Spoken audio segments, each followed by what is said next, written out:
Salut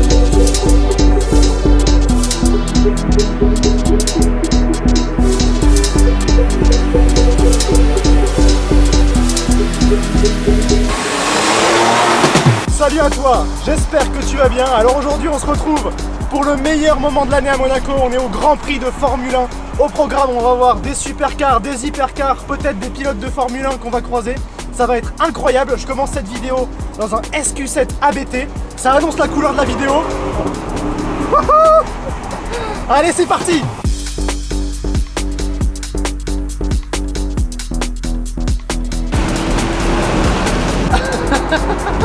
Je suis avec le jeune Nathan, alias NML Monaco. Bon là on est dans le vaisseau amiral, le vaisseau mère. Direction Nice pour commencer la vidéo. Parce que monsieur travaille chez RS Monaco. Je te mets d'ailleurs le lien de leur site internet en description. C'est eux qui vendent cette superbe voiture, ce super SQ7 ABT. Et il va la montrer à un client. Je l'accompagne, histoire de profiter et de te montrer un petit peu. Et ensuite on part direction Monaco pour te montrer un petit peu ce qui tourne au Grand Prix. Et on a déjà vu 2-3 trucs, crois-moi ça va être dingue. Allez, 500 chevaux en action.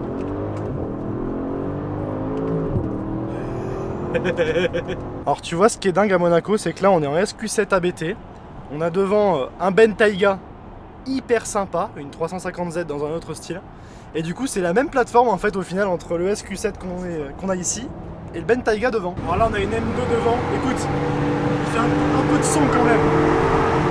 On n'entend plus le moteur. Ah, de ouf, on n'entend plus le SQ7 hybride. Une électrique. Allez, double. Bon ça y est, on est arrivé à Nice après ces quelques accélérations au péage. Je vais laisser monsieur Nathan aller présenter. C'est 0 à 80. Oui, ce tank, ce monstre à son client. Je vais manger sur la promenade des Anglais derrière. Franchement, il y a pire comme journée. Et après, je te dis, on va partir. Et je pense qu'on va vivre une expérience incroyable. J'espère que ce sera encore mieux que l'année dernière. Bon allez, sur ce départ sympa, c'est l'heure de manger. Bon, je viens de finir de manger et j'ai été obligé de te montrer cette Maybach V12 Biton devant le Negresco à Nice. Elle est vraiment belle, la configuration est ouf, avec une STO configuration encore plus folle derrière, regarde ça. Un classe G qu'on aperçoit, et une autre italienne, cette fois-ci à 2 roues juste devant. Non mais sérieux, regarde la configuration de la STO avec toutes les options carbone, l'aileron, ces jantes là, elle est incroyable. Few moments later. Bon, Nathan avait un peu faim, du coup on s'est arrêté au McDrive avec le SQ7. J'avoue qu'il est énorme, c'est hyper flippant de passer là, mais il a l'air de bien gérer. Je sais pas si on s'en rend compte à la caméra, mais la taille de la voiture c'est juste du délire. Vraiment, elle est énorme. Bon, sans transition, on se retrouve de nouveau dans le SQ7, maintenant direction Monaco. On va voir ce qui se passe après l'ouverture du circuit, et je pense que ça va commencer à vraiment sortir, on va se régaler. Regarde juste le nombre de yachts dans la baie. C'est du délire avec la Cooper S qui s'arrête pas. La quantité de yachts, t'as celui-là là, qui est hyper impressionnant. Arrêtez les deux là! Ils sont trop relous. 1 hour later. Là derrière moi il y a une concession. Je pense que t'es vraiment pas prêt à ce que tu vas voir dedans. Ouais, bon, t'as bien vu. On a directement une Divo et une MC12. Derrière on a caché une 812 Competizione. Là on a une Aventador Ultimae et une SF90. Et là-bas au fond, caché derrière la Divo, on peut apercevoir une SF90 et une Ford GT. Bon, et du coup là t'as les fiches d'annonce et on voit notamment l'annonce de la Divo. Et de ce côté là du coup on a la fiche de la MC12. La Ford GT qu'on voit mieux, c'est une édition spécifique sur celle-là. Et ils ont également apparemment une 812 Competizione et une SF90XX. Et avec cette SLS qui passe derrière moi, et je suis tout blanc malheureusement, la lumière est pas bonne. Et franchement, il n'y a qu'à Monaco que tu verras des concessions pareilles, c'est incroyable. Bon, et en face de la concession avec ce SVR, on a une Challenger ici, je sais pas si c'est une L4, on dirait bien. Bon, encore une autre concession de folie derrière moi, t'es vraiment pas prêt. Bon, j'espère que tu verras bien, c'est assez dur à filmer avec les reflets. Donc là on a une McLaren P1, incroyable. Juste devant moi on a une Bugatti Chiron Super Sport 300+, qui est actuellement la voiture la plus rapide du monde, c'est la première fois que j'en vois une. Et juste à côté on a une 812 Competizione Aperta, c'est impressionnant. Et pour finir on a une 488 Pista Piloti. Bon, ça c'est Monaco, hein. Feu rouge, et on est à côté d'une Huracan Technica violette. Regarde la configuration, elle est juste folle. Bon, ça y est, on a posé le SQ7 et nous voilà maintenant dans Monaco, et on commence directement avec une voiture que je trouve sublime. Je vais te la montrer, elle est juste derrière moi. Bon, on commence là avec cette Urus Performante noir mat, mais surtout cette Aventador et c'est une LP700, c'est les premières générations. Alors je vais te dire un truc qui va peut-être pas plaire à certains, mais je trouve que c'est la meilleure version de l'Aventador. On commence bien, c'est pas une hypercar, mais pour moi on commence avec quelque chose que j'aime particulièrement. Bon, on continue fort ici avec cette Singer, magnifique, regarde ça. Donc t'as évidemment la trappe à essence à l'avant, ça c'est dingue. Donc pour rappel, les Singer, ce sont des anciennes 911 qui sont remodernisées, notamment avec des mécaniques de GT3. C'est des voitures de dingue et là on va avoir droit au start-up de la F430.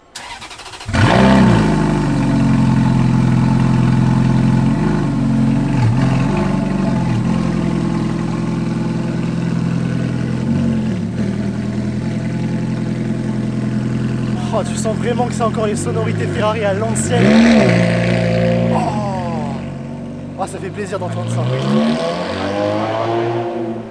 Ah, c'est plus joli que les nouvelles quand même. Bon, là on continue avec cette 750S Spider, mais je passe pas tant dessus parce que j'entends un bruit là-bas qui m'intrigue un peu. Bon, on a perdu le bruit, par contre on vient d'arriver. In even. Je sais pas trop par où commencer, il va bien falloir, mais là je suis un peu perdu là. Bon, là ça n'arrête pas, on a cette 812 GTS bleue qui passe là. Et tu vas voir ce qu'il y a derrière moi, c'est juste la folie. Là, on a une F8 encore derrière. Et regarde ce qu'il y a là. SF90 Spider. 812 Competizione juste ici. Puro Sangue. Et il y a encore d'autres surprises là-bas. Bon, donc là, on a une 812 Competizione. Pouah, magnifique la configuration. Un Puro Sangue vert. Là, une Murcielago SV. Incroyable. On a devant une 720S Spider. Oh non, une Artura, pardon, Spider. Incroyable. Et là, cette Senna unique au monde. Dans cette teinte en hommage à Bruno Senna. Regarde-moi cette beauté, elle est incroyable. C'est délirant. Et là devant, t'as une 750S Spider, mais pardon, cette Senna. Bon, là, on a Alex Albon qui passe, pilote de Formule 1. C'est incroyable. Le Grand Prix de F1 à Monaco, c'est juste n'importe quoi. Bon, maintenant, arrivé au casino, il y a encore de belles surprises là, je vais te montrer ça. Bon, on a ici cette SF90 jaune coupée. La plaque, comment elle est posée. C'est que la plaque, elle est posée originale. Là-bas, on a une 720S avec une California et la 812 qui est en train de décapoter avec le vaisseau amiral qui passe là. C'est vrai que par contre, c'est assez calme pour l'instant sur la place du casino, mais en vrai, il est en configuration Grand Prix, donc il n'y a pas beaucoup de place.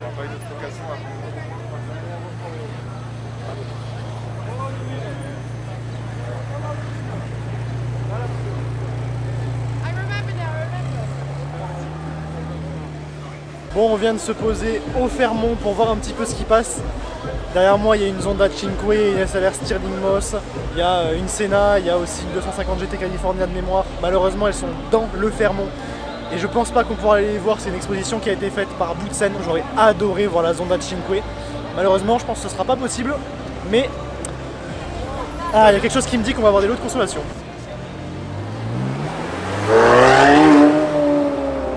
Regarde la configuration de la Rolls là-bas, elle est partie dans le Fermont, rose et blanc.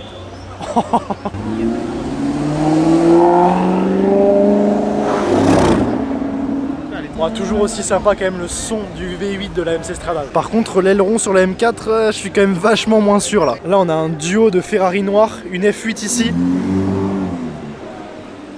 Et une 488 Spider noir mat qui descend. Noir mat c'est original quand même pour une Ferrari. Maserati MC20 dans une configuration bleue qui descend ici. Ça j'aime vraiment bien aussi, j'adorerais en essayer une. Même si je pense que le son est pas incroyable, j'adore le look. Bon effectivement c'est un poil fade en sonorité. Là on a un G63 cabriolet très particulier. Regarde ça. Alors c'est un peu comme un landaulet moderne, il est coupé. Bon, le propriétaire nous a gentiment invités à filmer l'intérieur, regarde ça. Donc c'est un G cabriolet, avec l'intérieur rouge, l'extérieur bleu. La configuration est dingue. Merci beaucoup.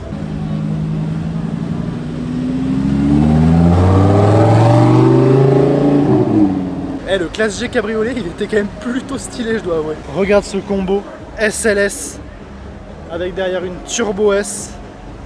Oh, une Competizione Aperta. Oh là là, la configuration de cette 812 Competizione Aperta, elle est magnifique.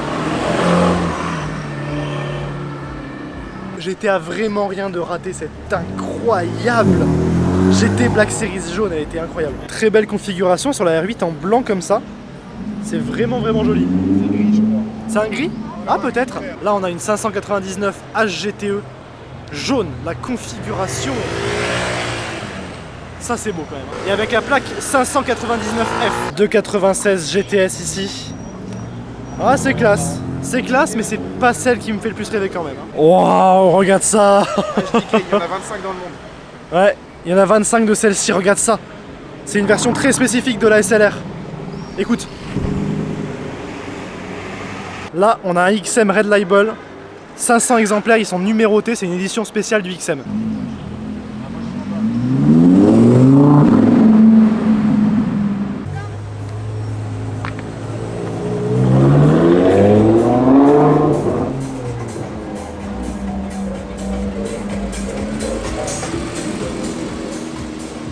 Aston Martin V12 Vantage. Ça, j'aime vraiment bien aussi. Hein. Regarde, Urus Performante, Cullinan Mansouri derrière.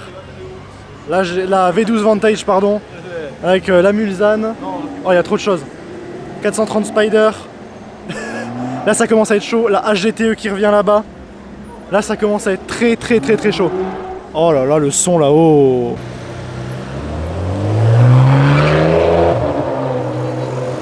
Alors là derrière on a une Aventador qui pour moi est la configuration parfaite sur une Aventador. Si tu te demandais, c'est elle pour moi.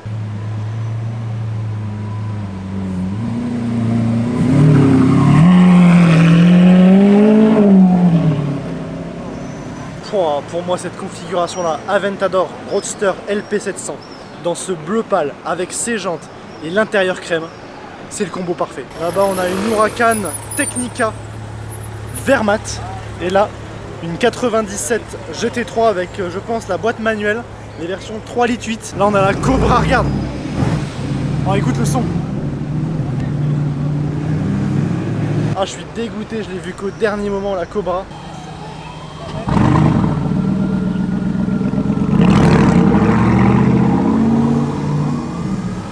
J'ai à peine de réaliser ce que c'est. C'est une Tesla Roadster, les toutes premières Tesla qui sont sorties. 812 ici, une GTS.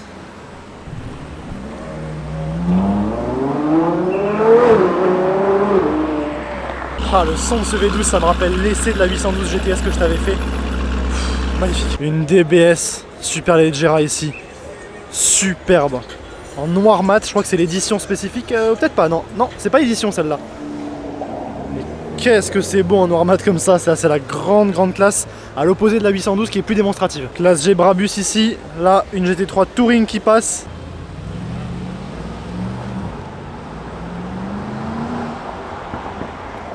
Écoute le grondement de l'Urus, il a une ligne modifiée, c'est incroyable.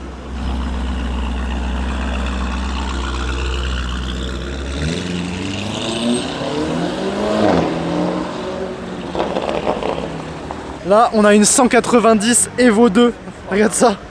Ça vaut 300 000 €, je crois, de mémoire. Entre 200 et 300. C'est une rareté absolue, ça.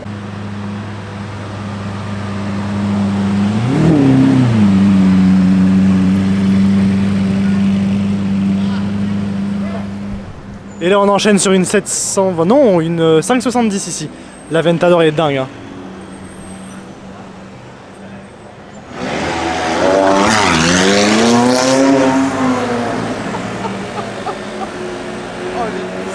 Oh, je l'ai pas vu venir. Je pensais qu'elle était d'origine, je sais même pas tourner le micro du bon côté. J'ai essayé de le tourner en vitesse. Oh, elle était bien foutue celle-là. Le son. Plutôt rare ça aussi, une McLaren GT qui passe là, regarde ça.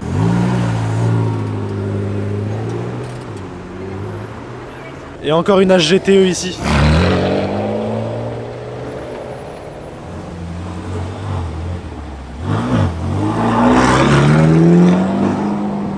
Je te remontre un peu mieux cette Tesla Roadster, la première Tesla qui a été présentée. C'est hyper rare, je crois que c'est la première fois que j'en vois une. Bon là on arrive devant le Twiga avec deux éléments intéressants. Tout d'abord cette Roma Spider. C'est la première fois que j'en vois une à l'extérieur, dans une configuration marron en plus. Elle est assez originale et je dois avouer que c'est plutôt réussi. Et à côté on a la maquette de l'AMG One. Celle-ci c'est une maquette, ce n'est pas une voiture fonctionnelle. Oh, un Puro Sangué. Et bah c'est Charles Leclerc ça.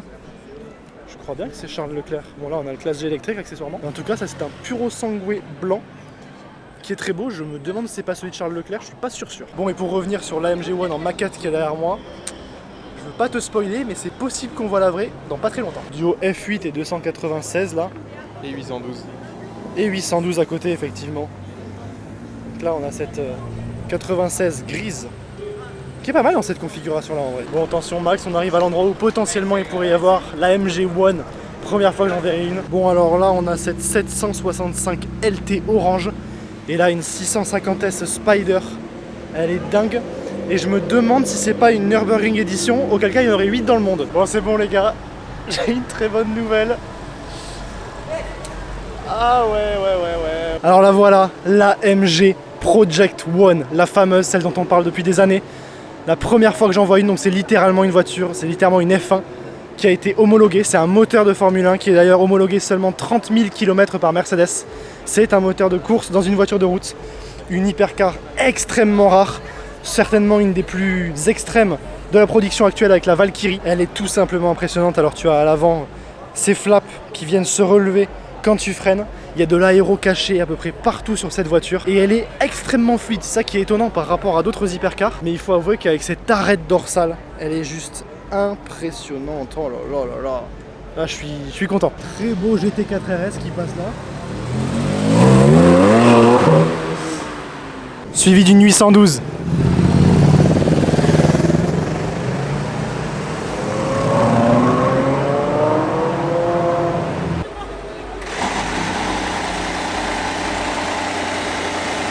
Et alors regarde l'intérieur ici, c'est littéralement un cockpit. Alors par contre il n'y a vraiment quasiment pas de son, c'est hyper discret en termes de sonorité. On dirait effectivement qu'elle monte crescendo, il y a tout un process pour la démarrer. C'est impressionnant. Et regarde comme il est allongé dans la voiture. Regarde ça, l'expérience de conduite doit être unique. Bon évidemment j'ai pas précisé mais ces portes en élytre dessus. Mais regarde. Oh là là. Oh, le poste de pilotage abusé.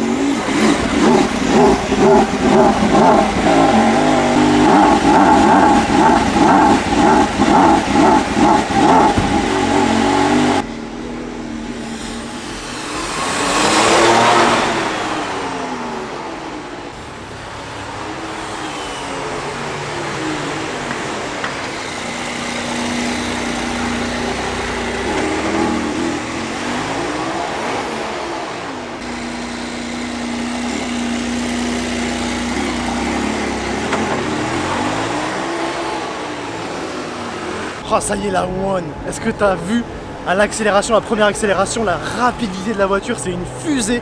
Bon en même temps t'as 1000 chevaux. C'est impressionnant, va rouler. Alors plus elle roule vite, moins elle fait de bruit. Mais tu vois que c'est une voiture de course, c'est la boîte elle hésite, elle est... Oh, rien qu'à l'extérieur c'est une expérience de l'avoir roulé. Alors j'imagine même pas ce que c'est que de la conduire en étant allongé avec ce volant de Formule 1, ce moteur de Formule 1. C'est délirant, je suis tellement heureux de pouvoir te la montrer. Combo SF90 Stradale et 488 Pista. Et la SF90 elle est toute rouge avec l'intérieur blanc et les jantes carbone. Bon là, petite rencontre inattendue, on a une F8 Spider et surtout cette SLS. Les SLS c'est de plus en plus rare, on en voit de moins en moins, donc c'est vrai que ça fait plaisir de pouvoir en voir une. Et juste là on arrive aux concessions et tu vas le voir, on a des très belles surprises. Alors on commence ici par Ferrari avec beaucoup de belles surprises, donc déjà un Puro Sangue. Là tu le verras caché derrière une Daytona SP3 blanche. C'est assez impressionnant comme voiture quand même, même si j'arrive pas encore à me faire vraiment un avis dessus. Et là on a quelque chose que je n'avais jamais vu auparavant, une SF90 XX. Donc c'est la version la plus extrême de la SF90. Et comme tu le vois, outre les appendices qui sont apparus de partout, tu as surtout un énorme aileron fixe en carbone à l'arrière. La dernière fois qu'une Ferrari avait eu un aileron fixe, c'était sur la F50. C'est dire à quel point c'est rare. Et je dois avouer qu'elle est vraiment très impressionnante. Avec à côté cette Roma Spider verte. Et celle-ci, c'est une 250, mais je ne sais plus, ou une 225 peut-être. À chaque fois je pêche sur ce modèle-là. 488 Pista dans une configuration absolument superbe ici. Bon là on est chez Aston Martin, donc il y a quelques petites choses sympas, mais c'est ça que je veux te montrer. Regarde cette moto Aston Martin, elle vient clairement d'une autre galaxie. Et alors regarde le travail que tu as sur la fourche, les lames en carbone. Ici on voit tous ces flaps en carbone, le moteur avec les collecteurs d'échappement, l'échappement en carbone qui part complètement vers l'arrière, c'est délirant. À l'arrière tu as une jante en carbone sur la moto. C'est du délire cet engin là. 964 Speedster ici. Regarde ça. Très sympa. Et d'ailleurs je crois bien que le conducteur n'est autre qu'Arthur Mathieu, un pilote de GT3 Cup. F8 blanche, intérieur blanc. Regarde ça, la config est rare et je trouve que plus les Ferrari modernisent, plus elles acceptent les configurations originales. Et cette F8 est un bel exemple, blanc, tout blanc comme ça lui va très bien. Alors là on a une 550 Maranello, c'est quand même la grande classe ça. Ah là on a un duo 812 GTS et SVJ derrière, regarde ça.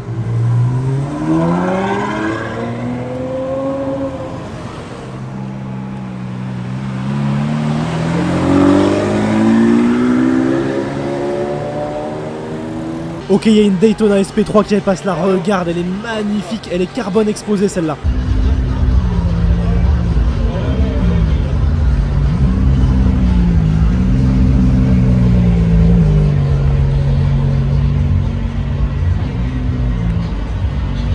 Oh, une Daytona SP3 carbone exposé qui vient de passer là, c'est incroyable. Bon là derrière moi, il y a le truc le plus insolent que tu verras dans cette vidéo. On est sur certainement le plus haut niveau de l'exposition de ce que tu peux faire de fou à Monaco au Grand Prix. Oui, t'avais bien vu derrière moi, on est bien sur une Chiron, une vraie sur un yacht. Il y a vraiment un mec qui a posé sa Chiron, pas une maquette, la vraie Bugatti qui est capable de prendre 420 km/h équivaut 3 500 000 €. Il l'a posé sur son yacht, parce que pourquoi pas. Effectivement, c'est vrai que des yachts, il y en a partout ici au Grand Prix, c'est du délire. Donc il faut bien un petit élément pour réussir à se différencier. Là je crois qu'il a réussi. Franchement dis-moi en commentaire si tu penses pouvoir faire un truc plus insolent que ça, mais je suis pas sûr. Bon là on continue sur l'insolence, on est sur une Monza SP2 garée en face des yachts avec une petite bâche au-dessus, je vais te montrer ça. Alors en théorie, les propriétaires des yachts garent leur voiture en face, donc ça pourrait être celui-là. Et il est juste sublime, regarde ça, en noir avec toutes les LED, il est super beau. Mais je vais surtout te montrer cette SP2 qui est d'ailleurs le même proprio que la SP3 verte, carbone pardon, qui est passée. Pas de toit, pas de pare-brise que tu ne verras pas ici vu qu'à la bâche. Du coup la Daytona SP3 était garée juste là avant. T'imagines, tu sors de ton yacht et t'as le choix entre Daytona SP3, Monza SP2. Franchement, je souhaite à chaque passionné qui regarde cette vidéo d'avoir les mêmes problèmes de choix. Bon, petit passage rapide ici au Twiga, on a cette 992 GT3 RS rouge, avec ici une 812 GTS, et de nouveau le classe G coupé. Il a vraiment été coupé en deux, tu vois la taille de la porte arrière. C'est assez marrant. Bon évidemment il faut que je te montre derrière moi chez McLaren ce qui se passe puisqu'il n'y a pas une voiture de route mais bien une Formule 1 que je vais te montrer, c'est incroyable. Donc en gros c'est la nouvelle livrée des Formule 1 McLaren, c'est en hommage à Ayrton Senna. Alors je sais pas s'ils vont le garder simplement pour une exposition en hommage à Monaco ou alors s'ils vont l'utiliser sur une saison. En tout cas c'est vrai qu'elle est vraiment pas mal et elle est d'ailleurs un petit peu aux mêmes couleurs que la Senna que je t'ai filmé bien plus tôt dans la journée. Donc celle-ci c'est une vraie Formule 1, il n'y a simplement pas le moteur à l'intérieur mais c'est une vraie, elle est fonctionnelle. Et c'est là que tu vois la taille que ça fait par rapport à une voiture de route. C'est impressionnant. Elles sont vraiment énormes ces voitures. Les pneus sont énormes. Tout est démesuré là-dessus. C'est extrêmement impressionnant. Même si on compare à une Artura qui est une supercar déjà. Donc déjà une voiture impressionnante. La F1 c'est du délire. T'en dis quoi d'ailleurs de cette livrée F1 en hommage à Senna? Je la trouve plutôt cool perso.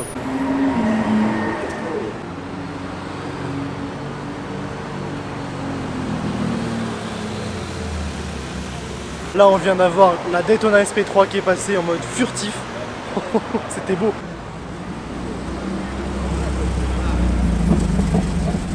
Une Gianarelli je crois qui passe ici. C'est assez particulier, on dirait une mini Monza. Bon là plutôt rare, un GLE 800 Brabus avec l'intérieur Hermès orange. Je crois que c'est du Hermès d'ailleurs. Bah, c'est la couleur Hermès. C'est la couleur Hermès du moins. C'est un intérieur Brabus mais couleur Hermès. Je commence à être fatigué, je commence à dire beaucoup de bêtises, il est temps de finir la vidéo. Avec les jantes énormes, les gros étriers, le carbone de partout. Normalement tu as les sorties rondes à l'arrière. Ah merci, c'est beau, avec le carbone dans tous les sens. Le diffuseur. Et alors on avait le débat, ça ou un Urus, et franchement je pense que je prends quand même un Urus parce qu'à la fin ça... C'est hyper insolent de dire ça mais ça reste un GLE par rapport à l'Urus qui est en lui-même un modèle de ouf. Bon, obligé de finir la vidéo ici avec une voiture que tu connais mais que je ne peux pas ne pas te montrer. Je vais te montrer ça, c'est pas la seule ici, il y a pas mal de choses. Bon, avant de commencer par le plus fou, on a cette Turbo S là, que tu connais peut-être, accompagnée d'une GT3 RS 992. Donc ça fait un duo quand même assez sympa.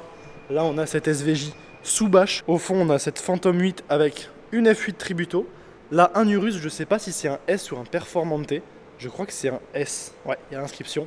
Et on finit là par cette Veyron World Record Edition, il y en a 5 dans le monde, c'est celle qui a fait le record du monde à l'époque de vitesse. Bon, c'est peut-être pas celle-ci, mais c'est en tout cas l'édition spécifique. Elle est incroyable avec le carbone apparent sur toute la voiture, les liserés orange. Et je sais pas si tu seras d'accord avec moi, mais je trouve que la Veyron a vraiment quelque chose en plus par rapport à la Chiron. Bon, on continue ici avec la C63 Black Series, Line Rolls, Aventador S, STO qui est magnifique dans cette configuration orange. Et là un trio de Rolls encore. Là on a une 488 et une 91 Turbo S Cabriolet. On a là Rolls-Royce, Bentley, une 812 GTS dans une configuration qui est superbe. Bon là ça continue, SF90, 812, Dawn. Et alors ce qui est intéressant c'est celle-ci. C'est une Rolls-Royce Spectre, la première Rolls-Royce électrique. Et oui, elle est bien branchée derrière. Et il faut avouer qu'en termes de design, elle est vraiment réussie. Elle est ultra moderne par rapport à la Dawn qui fait vraiment vieillir pour le coup. Je dois avouer que j'aime bien. Bon, on finit sur le meilleur dans le parking clairement. Une 812 Competizione Aperta dans cette configuration absolument parfaite. Regarde, c'est un espèce de bleu assez clair. Les jantes claires, les étriers bleu-gris, le logo peint et surtout l'intérieur marron qui vient contraster le tout. La configuration, j'en ai jamais vu d'aussi belle. Elle est sublime. T'as même à l'avant les entrées d'air en carbone. Enfin, franchement, celle-là, elle est vraiment parfaite. Obligé de te montrer ça. Lui, il a la plaque parfaite sur sa GT63 pour le Grand Prix de F1. J'imagine même pas le prix de la plaque. Et même à 3 h du matin, il y a des voitures dans tous les sens à Monaco. Bon, c'est ici devant cette Senna avec l'imprimé Ayrton Senna que je termine cette vidéo. J'espère qu'elle t'aura plu. Le concept un peu vlog, un peu balade, etc. Ce matin jusqu'à tard ce soir où il est 3 h du matin avec toutes les voitures qui sont sorties pour le Grand Prix. C'était un peu moins condensé que l'année dernière, mais il faut avouer qu'on a vu de très belles choses. Donc dis-moi en commentaire ce que tu as préféré. Et puis moi, je te dis à très bientôt pour une nouvelle vidéo. Allez, ciao!